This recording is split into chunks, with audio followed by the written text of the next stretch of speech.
Après la prise de contact le 26 octobre dernier, place au premier conseil des ministres pour le gouvernement de la transition, présidé par le capitaine Ibrahim Traoré ce 9 novembre. 3 décisions majeures ont été prises.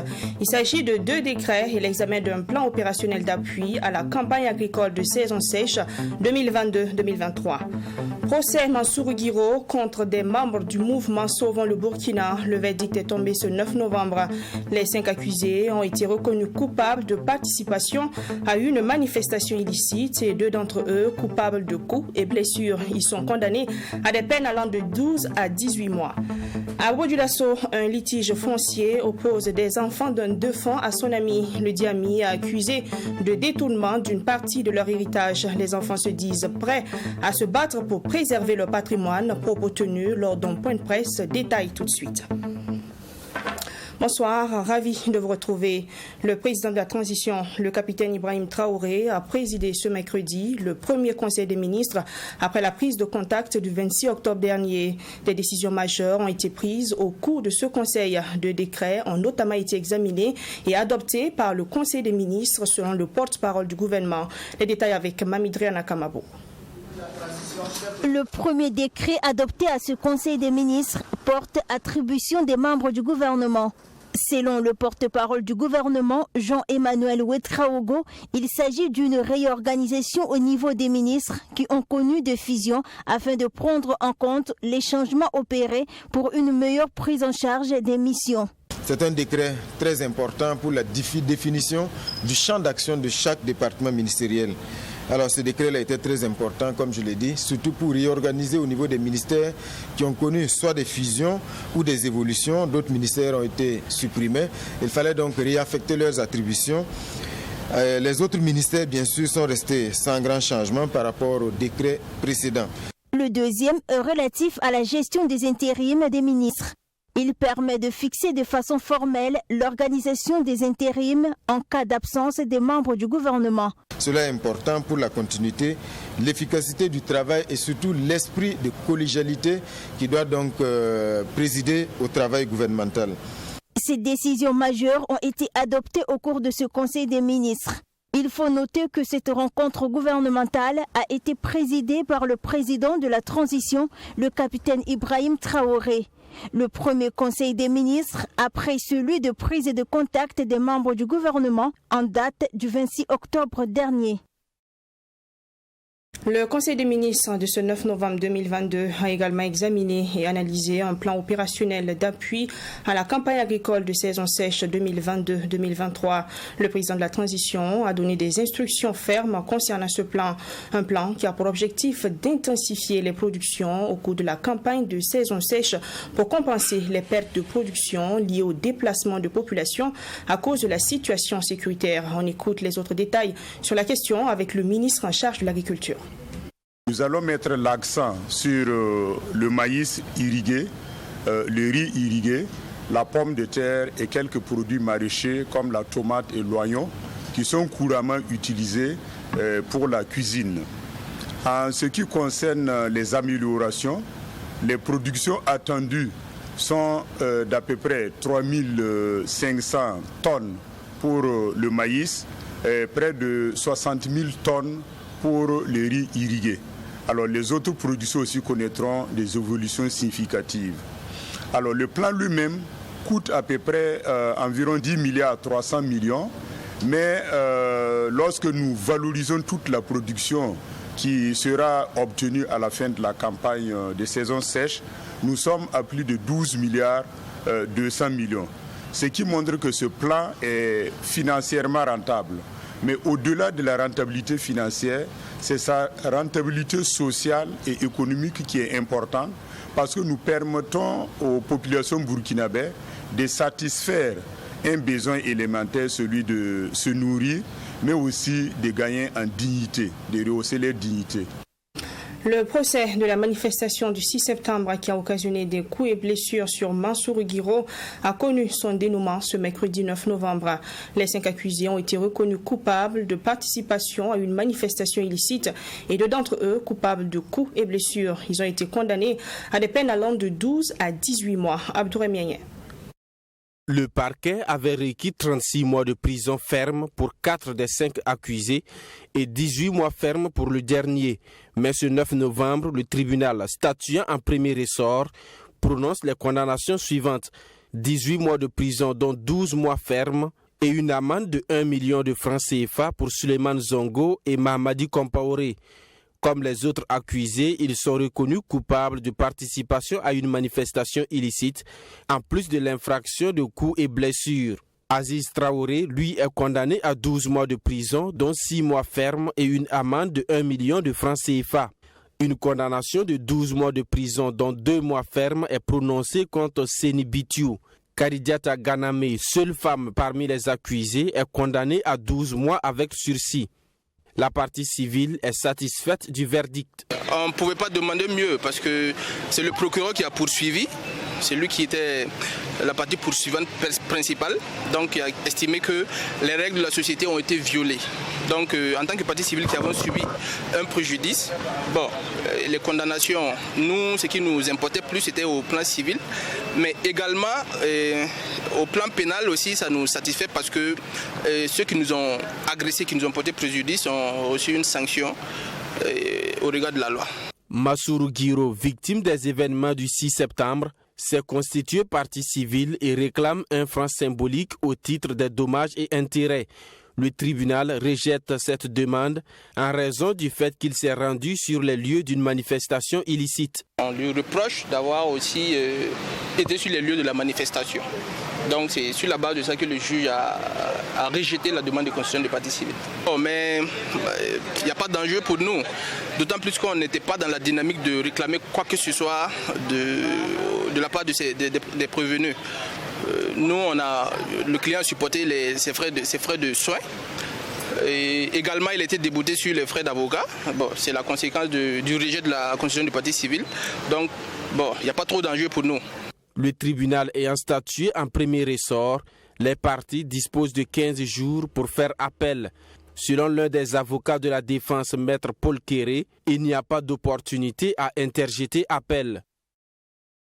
Le Conseil régional de l'économie informelle du centre prend acte de la démission de Roch Donatien Nagalo de son poste de ministre du Développement industriel, du commerce, de l'artisanat et des petites et moyennes entreprises et plaide pour la nomination de ministre rassembleur. C'était au cours d'une conférence de presse tenue ce 9 novembre 2022 à Ouagadougou. Des précisions donc avec Fatima Tanikema.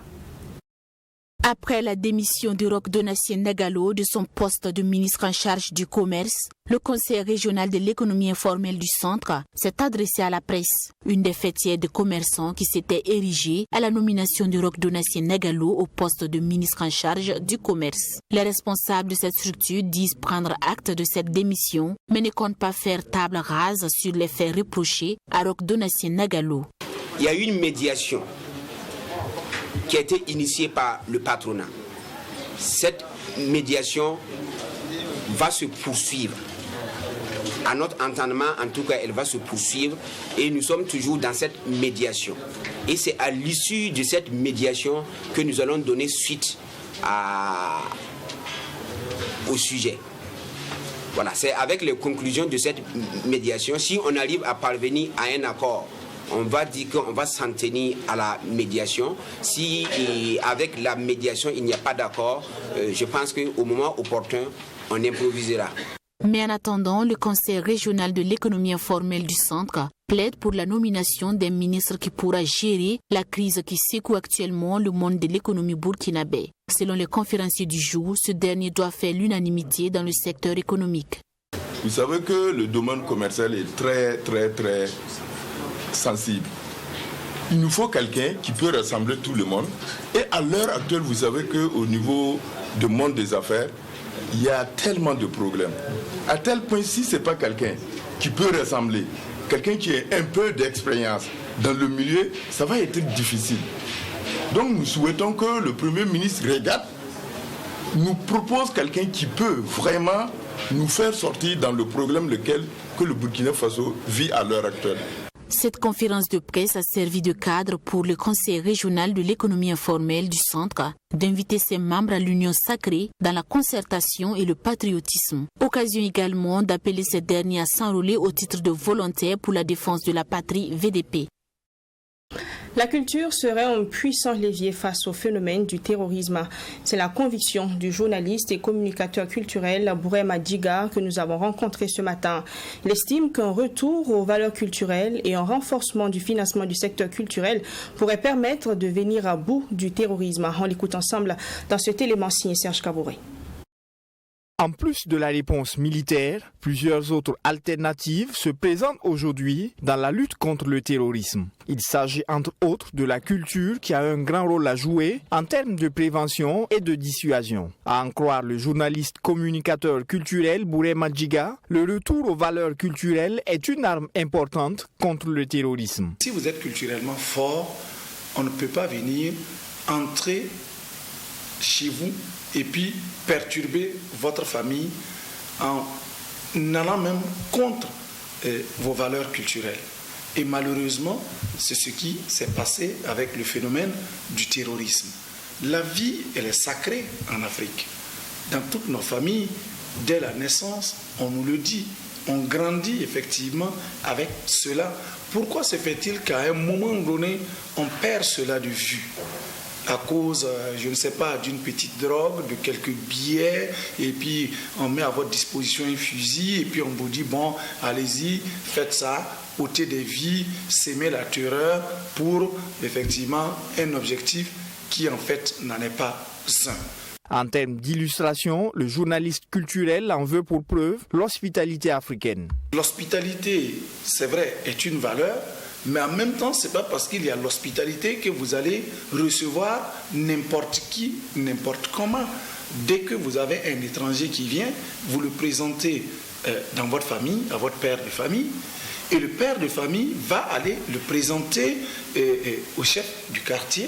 Peut-être qu'il va aller le présenter au chef du village, peut-être ça peut être le lendemain si l'étranger est arrivé un peu peut-être tard dans la soirée.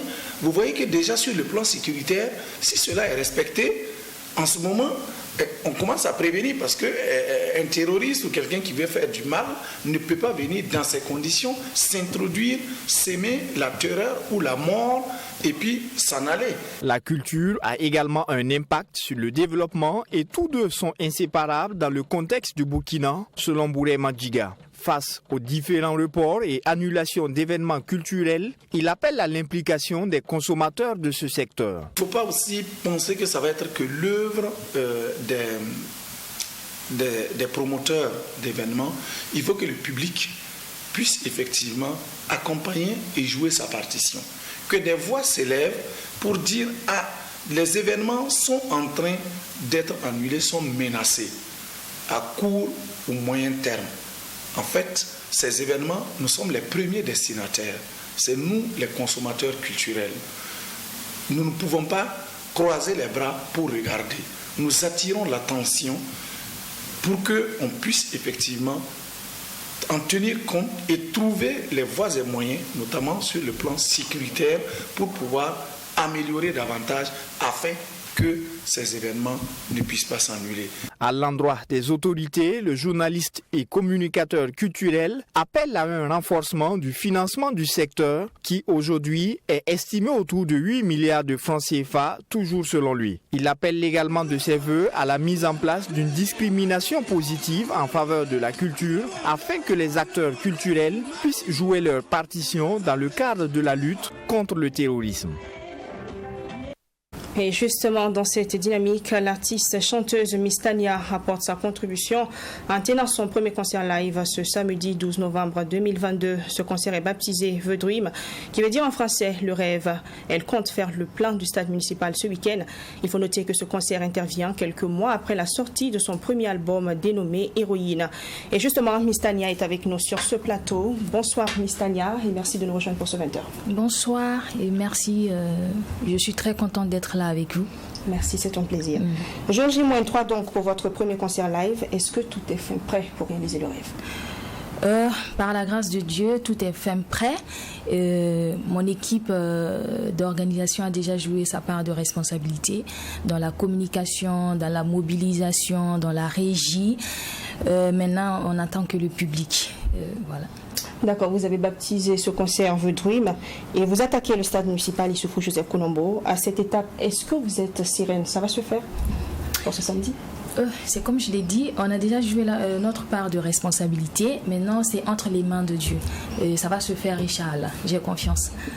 D'accord, Sania. Pourquoi pas le palais des sports comme Kayaoto, Amzi, la génération montante de façon générale? Pourquoi immédiatement le stade municipal? Est-ce que vous marchez sur les pas de Smarty? Dans un premier temps, Smarty, c'est mon modèle. Et aussi, c'est parce que le palais des sports n'était pas très adapté, côté sono et aussi trop d'écho en fait. Et aussi, dans les autres salles, il y a trop d'événements, tout ça, vu qu'on est en fin d'année. Donc, l'équipe a dit, pourquoi pas essayer le stade municipal parce qu'on a une armée de jeunesse qui est derrière nous, qui nous soutient et on pouvait essayer, voilà, raison pour laquelle nous sommes partis au stade municipal. Et quels sont les objectifs de façon générale pour ce concert?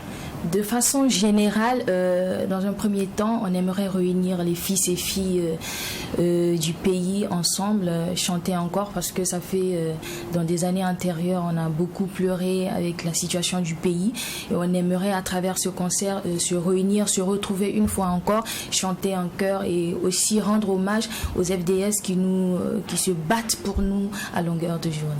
Alors vous êtes là, à quoi est-ce qu'il faut s'attendre le 12 novembre? Le 12 novembre, il faut s'attendre à un spectacle de ouf s'il plaît à Dieu, voilà, et découvrir Tania. Voilà. Et quels sont les artistes invités Il y en a plein, je ne saurais citer, ils sont nombreux. Quelques-uns. Qui vous viennent tout de suite en tête? Pas vraiment. D'accord, donc je permets de dire un dernier mot pour ce concert. Je dis d'abord un grand merci à toute mon équipe d'organisation de ce concert et un grand merci aussi à mes fans qui me soutiennent depuis le début de carrière jusqu'à aujourd'hui et j'espère les revoir ce 12 novembre à partir de 14h au stade municipal. Les portes seront déjà ouvertes à partir de 14h.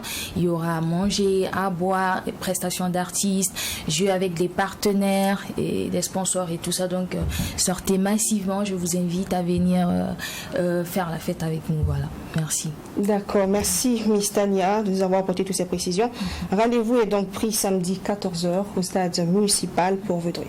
Voilà. D'accord, mais vous restez avec nous pour la suite de ce 20h.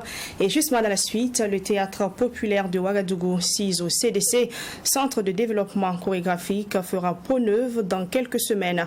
L'Institut Goethe, en collaboration avec le CDC La Termitière, finance les travaux de rénovation de l'espace culturel de 2500 places en état de délabrement.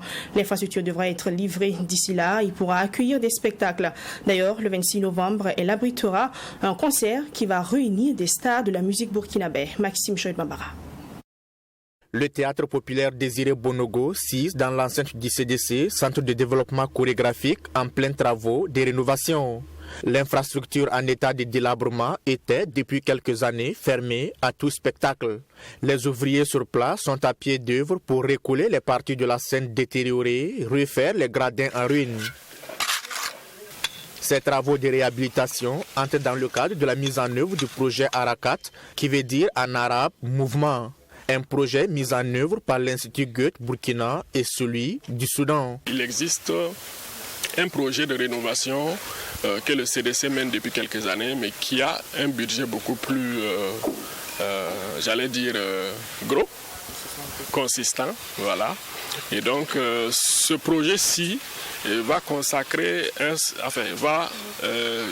se limite à un certain nombre de travaux de remise en route, par exemple, de l'espace pour qu'il soit exploitable. Du mur dépeint aux loges des artistes complètement dégradés, en passant par les toilettes, ces travaux de rénovation devraient permettre de relooker le théâtre populaire et le rendre de nouveau fonctionnel.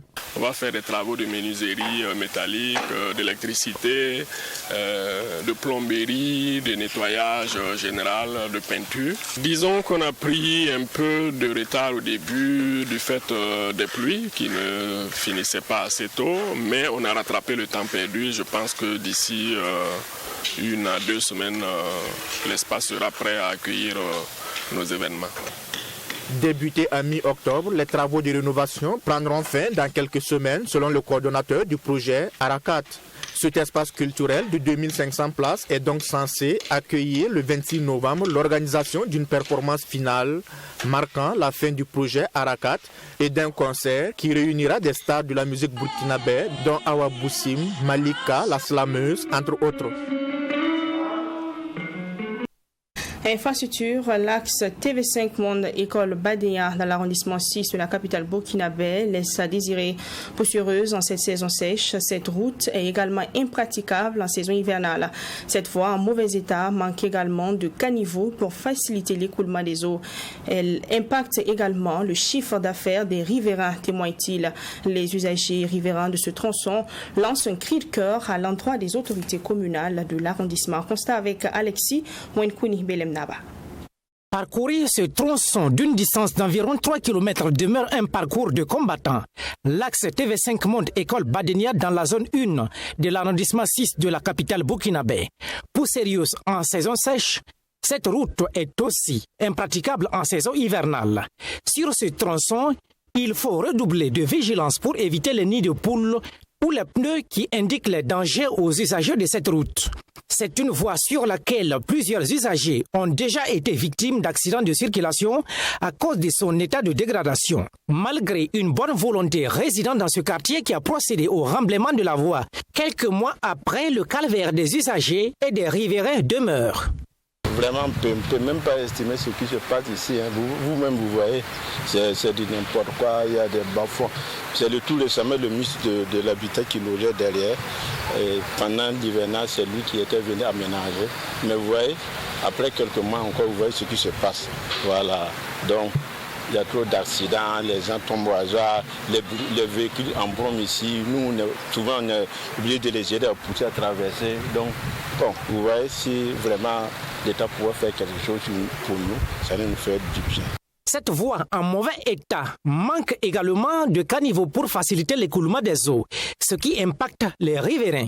En plus de son état dégradé qui empêche la circulation, l'état de cette voie impacte des riverains qui font du commerce leur activité quotidienne. Le chiffre d'affaires connaît une baisse, déplore ce particulier.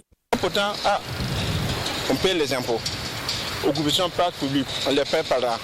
Donc, mais jusqu'à présent, bon, il n'y a pas de chiffre à notre niveau. Oui, c'est dû à la voie. Oui, c'est dû à la voie. Vous allez longer comme ça, il n'y a pas un grand coin comme ça, ou bien dans un grand restaurant, il y a la poussière, il y a quoi. Donc, les gens fuient.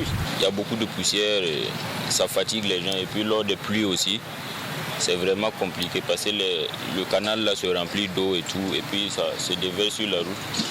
Quand il pleut, c'est compliqué même pour les gens de passer. Il faut attendre que l'eau là évacue un peu avant qu'il ne circule.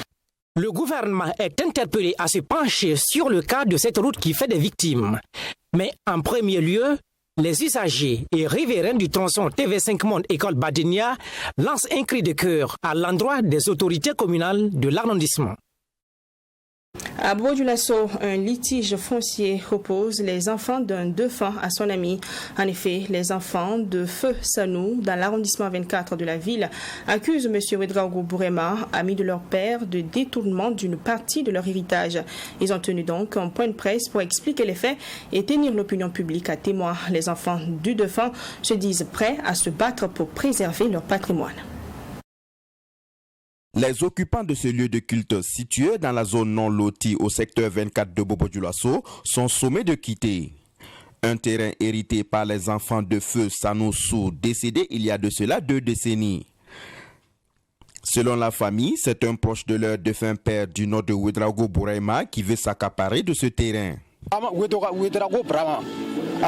Le nommé Bourama Ouedraogo est venu demander le terrain de notre papa pour cultiver. Et comme il était un proche de papa, il a accepté. Maintenant, c'est après le décès de papa, il veut s'accaparer du terrain. Il est prévenu. Si on le voit ici, ce qu'il arrivera, il aura cherché lui-même.